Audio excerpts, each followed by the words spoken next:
5 seconds. Start.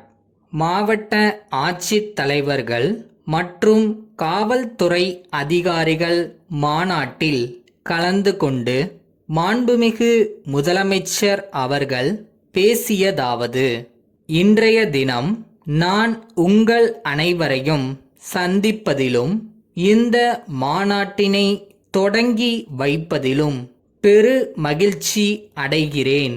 நடந்து முடிந்த சட்டமன்ற தேர்தலில் அமோக வெற்றி பெற்று எனது தலைமையிலான அரசு பதவியேற்றதற்கு பிறகு நடைபெறும் முதல் மாநாடு இதுவாகும். 2 மாதங்களுக்கு முன்பு நடைபெற்ற தேர்தல் பிரச்சாரத்தின் போது தமிழகத்தில் மீண்டும் நல்லாட்சி நடைபெறவும் சட்டம் ஒழுங்கினை நிலைநாட்டிடவும் எனது தலைமையிலான அரசு முழு மூச்சுடன் பாடுபடும் என்று தமிழக மக்களிடம் வாக்குறுதி அளித்துள்ளேன் என்பதை நீங்கள் அனைவரும் நன்கு அறிவீர்கள்.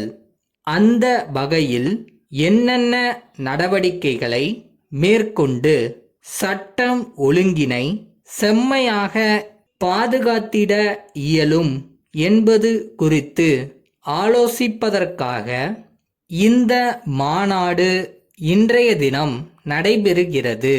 கடந்த சில மாதங்களாக சமூக விரோதிகள் தமிழ்நாட்டில் நடத்தி வரும் நிகழ்வுகளின் காரணமாக பொதுமக்கள் அச்சத்துடன் வாழ்ந்து வரும் நிலை இருந்து வருகிறது என்பதை நாம் அறிவோம்.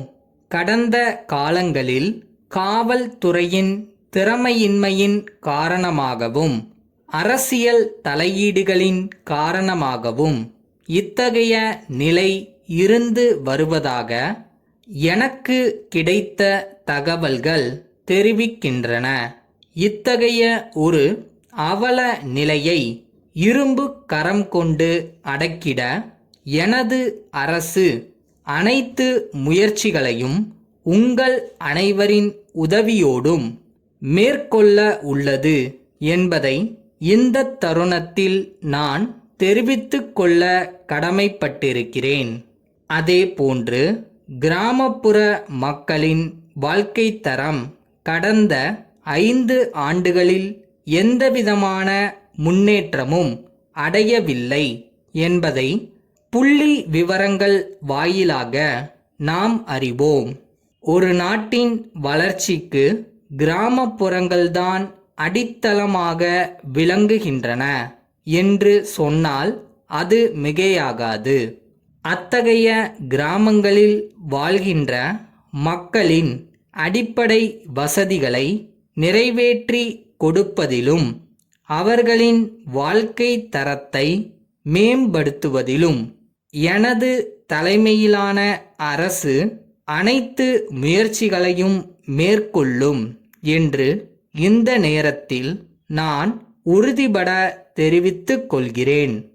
அடுத்ததாக, ஆதி திராவிடர், பிற்படுத்தப்பட்ட மற்றும் மிகவும் பிற்படுத்தப்பட்ட மக்களை பொறுத்தவரையில் சமுதாயத்தில் அவர்கள் இன்னும் போதுமான முன்னேற்றம் அடையாமல் வறுமை கோட்டிற்கு கீழே அவர்களில் பெரும்பாலானோர் வாழ்ந்து வரும் அவலநிலை உள்ளது.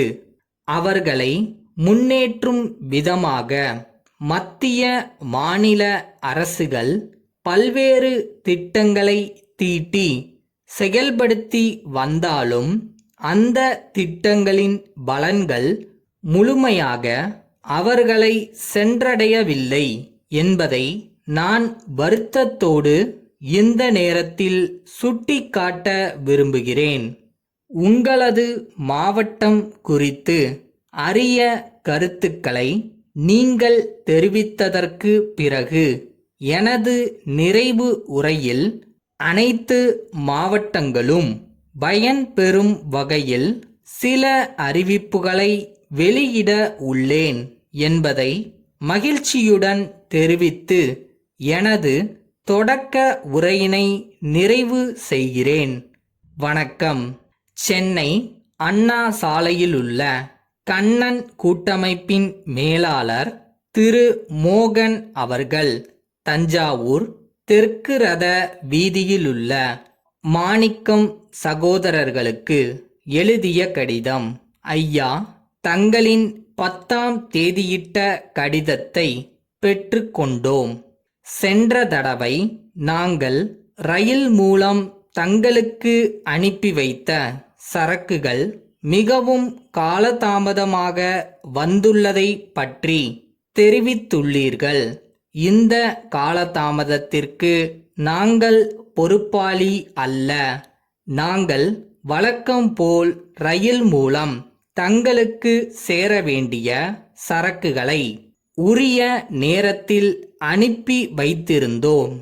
ஆனால் கடந்த வார இறுதியில் பெய்த பலத்த மழை காரணமாகவும் சென்னை தஞ்சாவூர் இடையேயுள்ள ரயில் பாலங்களில் ஏற்பட்ட சேதத்தின் விளைவாகவும் சரக்கு தங்களுக்கு கிடைப்பதில் தாமதம் ஏற்பட்டது என்பதை தெரிவித்துக் கொள்கிறோம்.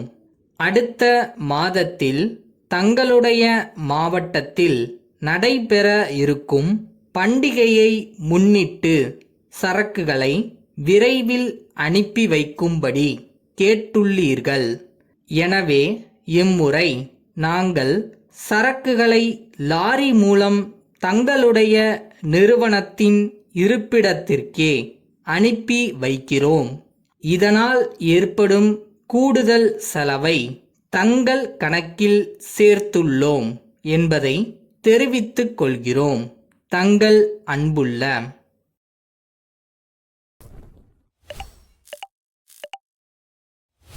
தகுதிக்கு மீறி ஆசைப்படாதுன்னு சொல்லுவாங்க.